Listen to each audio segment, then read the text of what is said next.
Hi guys! Good day! Curiosity overload na naman po ang inyong Inday.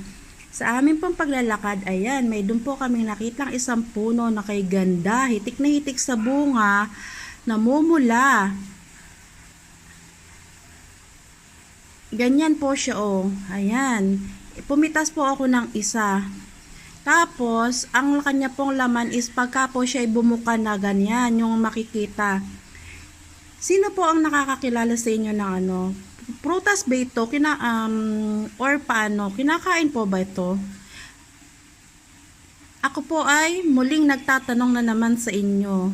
Sa aking paglalakad, ayan, nakakita ko ng punong bunga.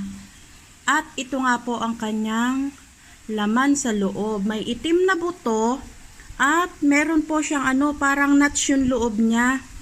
Parang nuts po yan oh. Buksan natin. Ayan. Ayan po yung kanyang loob. Oh, ayan yung kanyang laman. Then ayan yung buto po niya oh, ganyan. Di ko po kasi kilala kaya ako yung nagtatanong sa inyo. Kinakain po ba ito? Sino po kaya ang nakakakilala sa inyo? Pa-request naman, comment down below.